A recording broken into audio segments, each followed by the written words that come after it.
Doctor Shrimati সেনকে বাঁচাতে গিয়ে গুলি লাগলো জগদ্ধাত্রী মুখার্জির।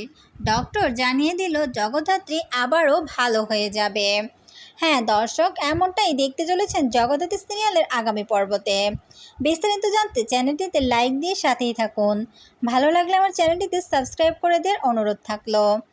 জগদ্ধাত্রী সিরিয়ালে ইতিমধ্যেই আমরা দেখেছি যে দিব্যা সেন রাজনাথ মুখার্জিকে ফোন করেছে।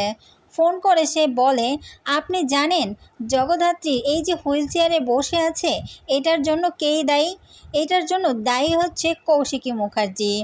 রাজনাথ তখন বলে ওঠে, এই শুনুন, আপনি একদম আবোল তাবোল বলবেন না, ঠিক আছে? আপনি কী সব বলছেন? হ্যাঁ, এটার জন্য কৌশিকী মুখার্জি দায়ী। তখনই দিব্যা সেন বলে, হ্যাঁ আপনি জানেন কি, এই যে শ্রীমতী সেন, এই শ্রীমতী সেনের ছেলে কিন্তু সংকল্প। রাজনাথ তখন বলে, হ্যাঁ আমি তো সেটা জানি, আমি তো শ্রীকোষ্ঠী সবই জানি যে সংকল্পের সাথে কাকনের বিয়ে হয়েছে। আমি জানবো না কেন, অবশ্যই জানি। তখনই দিব্যা সেন বলে, আপনি কি জানেন যে এই শ্রীমতী সেনই জগদ্ধাত্রী মুখার্জির অপারেশন করিয়েছিল? রাজনাথ তখন বলে, না আমি সেটা জানি না। রাজনাথ অনেকটা চমকে যায়। আর দিব্যা তখনই বলতে থাকে, শুনুন, আপনার কি একটু মায়া হয় না এই জগদ্ধাত্রী মেয়েটার জন্য? এই মেয়েটা হুইল চেয়ারে বসে আছে আর আপনারা সবাই দিব্যি ঘুরে বেড়াচ্ছেন। আর কৌশিকী মুখার্জি জানে যে শ্রীমতী সেনের ছেলেই হচ্ছে সংকল্প, তারপরেও কাকনের সাথে সে বিয়েটা দিতে চাচ্ছে। কাকনকে আমি আমার মেয়ের মতো ভালোবাসি। আপনি তো জানেন কাকনের বাবাকে আমি ভালোবাসি। তখনই রাজনাথ বলে, এসব ভালোবাসাবাসির কথা রাখো তো, আমি এসব ভালোবাসার কথা শুনতেও চাই না। তখনই দিব্যা সেন বলে, আচ্ছা ঠিক আছে, কিন্তু কৌশিকের কথাটা তো শুনবেন। কৌশিকী কী করে পারতেছে শ্রীমতী সেনের ছেলের সাথে তাকে বিয়ে দেওয়ার জন্য? রাজনাথ এসব কথা শুনে অনেকটা চমকে যায়।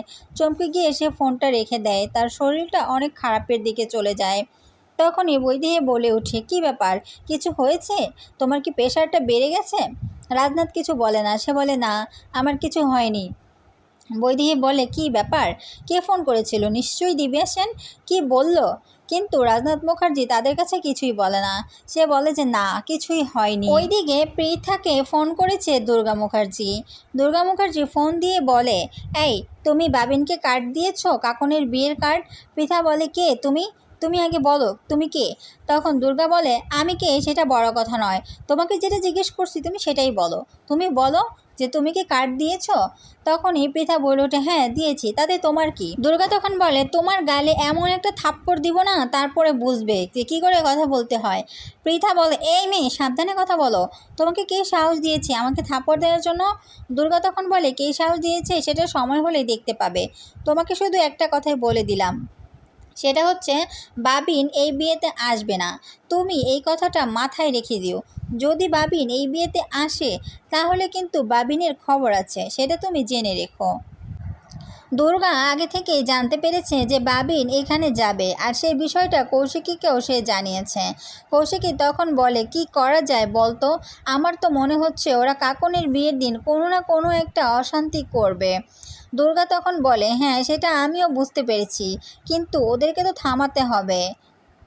অনেক বোঝানোর পরেও দেখা যাবে যে কাকনের বিয়ের দিন ঠিকই বাবিন দাস ছলে বলে কৌশলে যে কোনোভাবে বিয়েতে উপস্থিত হবে। আর উপস্থিত হওয়াতে দেখা যাবে যে শ্রীমতী সেনের দিকে সে গুলি ছুঁড়ে মারে, আর সেই গুলি এসে লাগে জগদ্ধাত্রী মুখার্জির গায়ে। জগদ্ধাত্রী তখন ভীষণ অসুস্থ হয়ে পড়ে, তাকে হসপিটালে নিয়ে যাওয়া হয়, আর তার চিকিৎসা করায় ডক্টর শ্রীমতী সেন। শ্রীমতী সেন ঘাবড়ে যায়, কারণ গুলিটা তো তারই লাগার কথা ছিল, কিন্তু গুলিটা গিয়ে লাগে জগদ্ধাত্রী মুখার্জির গায়ে। সেই মানবতা থেকে দেখা যায় ডক্টর শ্রীমতী সেন জগদ্ধাত্রীর অপারেশনটা অনেক ভালোভাবে করায়, আর তারপরেই দেখা যায় জগদ্ধাত্রী মুখার্জি সুস্থ হয়ে যায়। আর জগদ্ধাত্রী মুখার্জি সুস্থ হয়ে যাওয়াতে বাড়ির কেউই দেখা যায় তেমন খুশি হয়নি। এমনটাই দেখা যাবে আগামী পর্বতে। ভালো লাগলে আমার চ্যানেলটিতে লাইক, কমেন্ট, সাবস্ক্রাইব করে দিতে ভুলবেন না। আবারও চলে আসবো নতুন পর্বের আপডেট নিয়ে, সেই পর্যন্ত পাশেই থাকবেন।